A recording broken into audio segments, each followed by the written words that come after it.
Earlier this week, I went to an information session held by the NDIS about the new PACE system coming in later this year.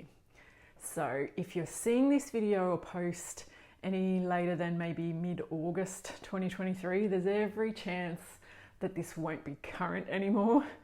But for now, I want to share some of the highlights with you. So just keep in mind that I'm also assuming that you've seen the basic information that came out earlier in the year. For example, that it will roll out in late 2023.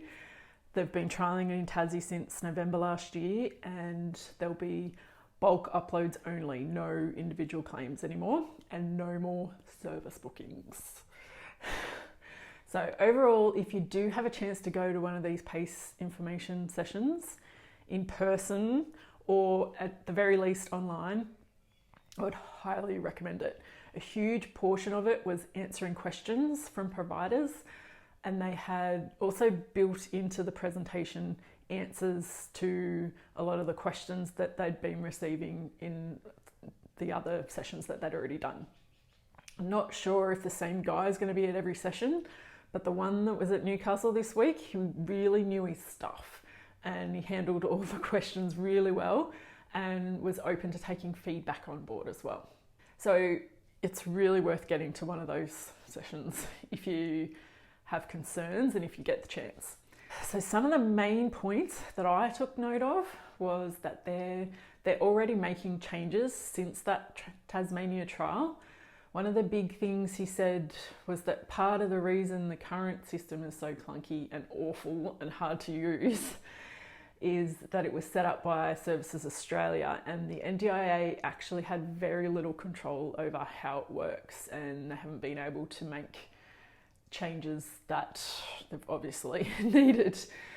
That's why they're moving over to this new system and have built it to suit. And they'll have a lot more control over it to make changes as things do or don't work well. So that's encouraging, but depending on how skeptical or optimistic you are about the NDIS, it's definitely a wait and see what actually comes to be and how it will work. Something that surprised me was they actually gave an actual date for when the national rollout will begin. So participants having new plans after the 30th of October will likely be in this new PACE system, which is exciting and a little bit scary. We actually already have access to this new system though. It's just that there's not much there to see yet until participants are added. So if you log into Proda and below the normal purple NDIS tile, if you check out the white My NDIS Provider Portal tile just under available services, you can check it out. A key thing to note is that for providers that are not registered, very little will change. So if anything, the only people that will affect is unregistered support coordinators that are working with plan and self-managed participants, because for support coordination, you'll get access to the new system to have increased visibility on their funding and supports and reports, like being able to submit reports online. And for registered providers, nothing will really change for your plan and self-managed billing. It's the agency managed. So the biggest change that you could tell in the room that everyone was the most nervous and concerned about was the fact that there'll be no more service bookings. I was definitely interested in how this would work. So the good news is that all your existing participants that you have current service bookings with will most likely be added into the new system with you as being listed as one of their endorsed, or what they're calling My Providers. That's kind of the name for it, which will streamline claims going through. So that was promising. It will be up to the participant or their nominees to change who the preferred providers are to let claims go through without any delays.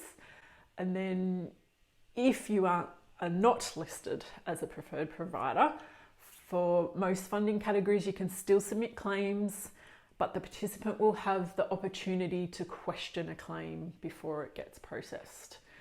They don't have the ability to reject it, but if they flag it, it'll then be reviewed and you have the opportunity to provide proof that the support was delivered, and then it can still be processed, but it'll just take longer.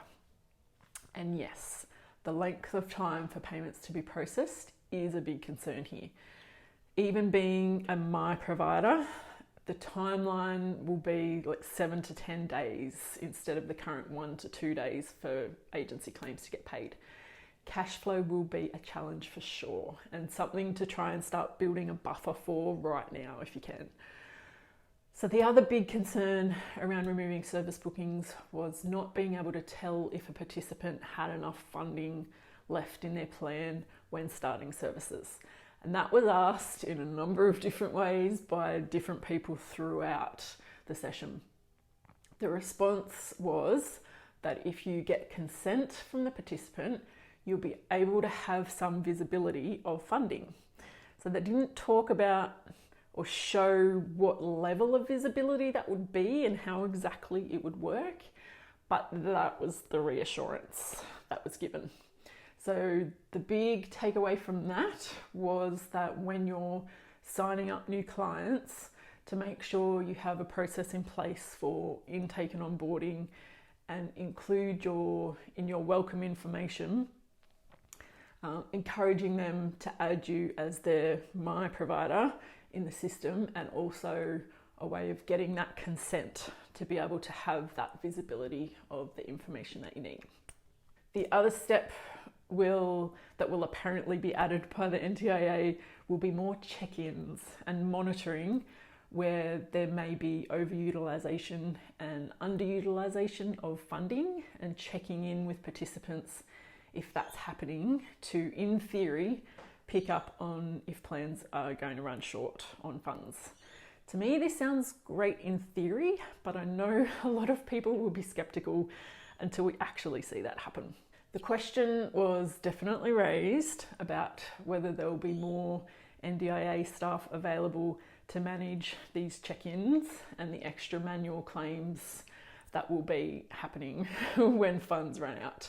Because when we can't see what's left in a service booking, so the biggest question mark that can only really be answered when it comes to pass, unfortunately.